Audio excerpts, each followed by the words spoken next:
Oh, real film work here. Okay. All right, so I wanted to just do a quick lesson on how to sear a piece of fish. It's such a simple thing to do, and unlike other animal proteins, it cooks so fast. So when everyone's asking for, teach me how to cook something simple or something quick, fish is it. And if you buy really quality protein, like this is walleye, Great Lakes walleye that I got from Monahan Seafood in Carytown. If you get the best quality, then it takes something simple just to another level. So quick little video. I'm just going to show you for a regular weeknight what I would do for cooking fish. And just pan seared is how I'm going to do it. I'm going to put a little bit of oil in the pan, and I already had this pan on medium high before the video started. Okay? So while that oil heats up, I'm just going to season the fish on both sides. A little bit of kosher salt. I want to eat that skin. That is like a delicious kind of a crackling for those of you who like pork skin.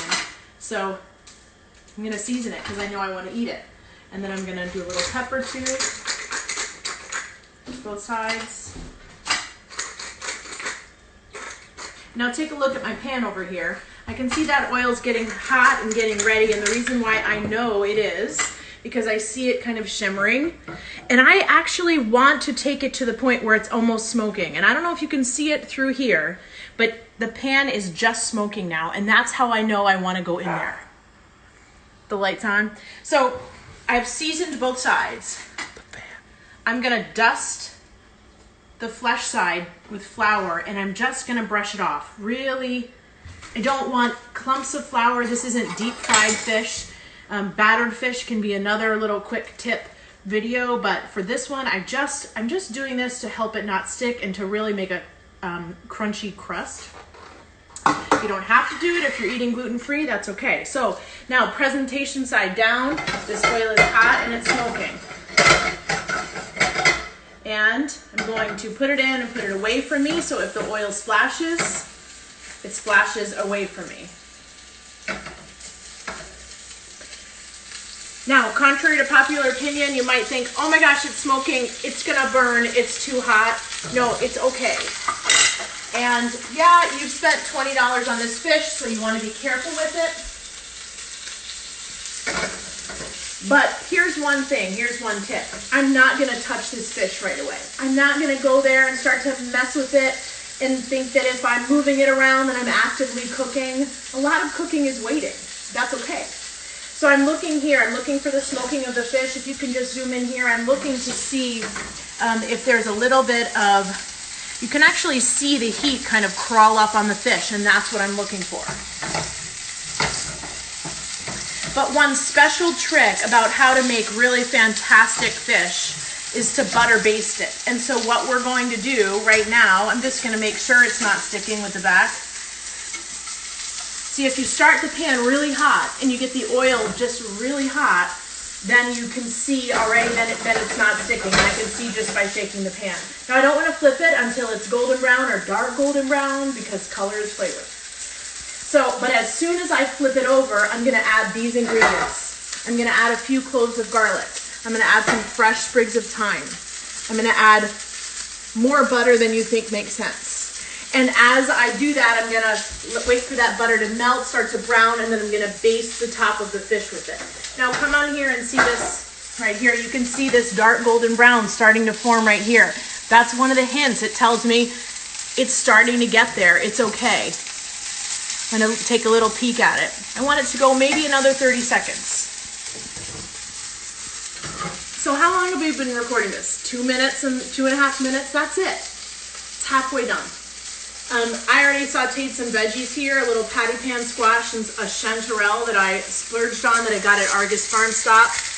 Shout out to my favorite food market in Ann Arbor. So that's already sauteed. I have a little salad I already made, but that's it. So now I'm gonna just turn it over like that. And because of that flour I added, dusted it with, there's a little bit of a crust. As soon as I do that, here I go. I'm gonna put the thyme right in. I'm gonna put, this is a monster garlic clove. I think it's from Steinhauser Farms. Turn it down to medium, and I'm just gonna get this butter in here, and I'm gonna start it melting. Okay?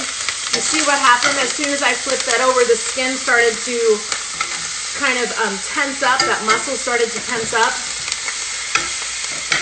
Right here, right before your very eyes, we're making a little garlic thyme butter. And as soon as that butter's melted, then I take the spoon and I'm basting the butter right on top of the fish so that the top of it is being cooked by the hot butter at the same time. Now, yeah, okay, it's, you know, if you're trying to eat low fat, maybe this isn't the best way to handle fish. But on the other hand, a lot of it cooks down and cooks off, and this is just the mechanism that you're cooking the top of the fish. A few things are happening here too. The butter, the milk solids in the butter are starting to brown. So you get that really nutty, delicious flavor from brown butter. And I've said it before in other videos, and I'll say it again, I'm not the first person to say it, but these knobs turn for a reason. Sometimes amateur cooks, home cooks, before I was a chef, I'd turn it to a temperature and then just expect it to cook evenly. It doesn't work that way. It's okay. Turn it down. Look at how it's cooking. Adjust the temperature. You have to trust yourself a little bit. You have to be brave enough to make mistakes. So I don't want it to overcook.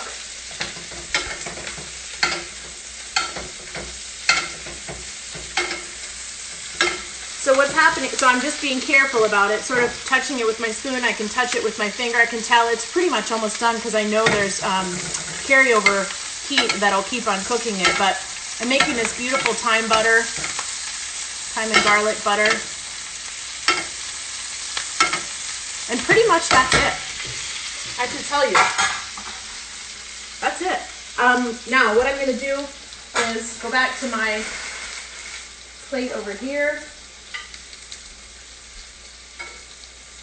What I wanted to show you before we shut off the video is the bottom of the fish, because some of this curled up a little bit. So if you want that skin to be crispy, sometimes you have to take your spatula and push it down. Now be careful, you don't want to push the juices out, so there's kind of a catch-22 here, but you want to make sure that that skin has come into contact with the bottom of the pan to make it as crispy as possible.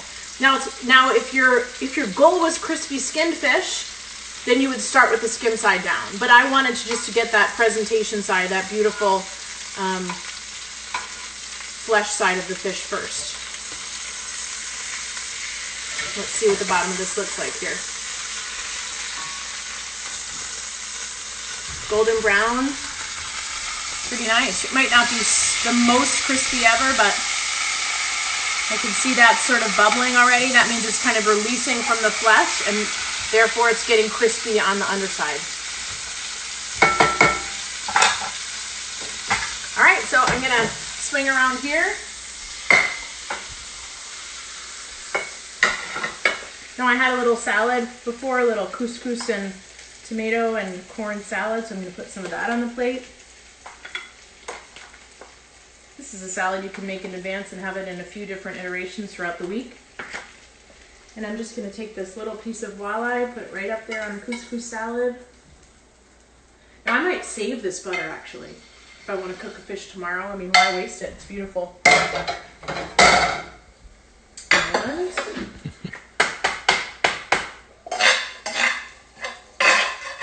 little patty pan squash and chanterelles. That's a big splurge, a chanterelle, for me at least. And I did throw a garlic scape in here. So for those of you who have asked me about what do I do with garlic scapes, any saute, sub it in for an onion or a garlic. It's fantastic. And that's it. A little bit of sauce grabiche, which is like an aioli with, an aioli with a sieved egg and some capers.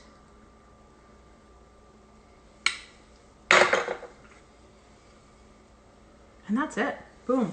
Little lemon wedge. Kind of a wilty lemon. I might hit the top of it with a different lemon because fish just loves acid. the fat of that butter, the fat that exists in the fish and in the skin, cut by the lemon. So perfect. So anyways, simple fish. You can saute any fish like that, just like a scallop you could do too, salmon, anything. And then pretty much you scrounge up what other things you have in your fridge and then you make a complete meal of it. But that is your protein, is your main focus.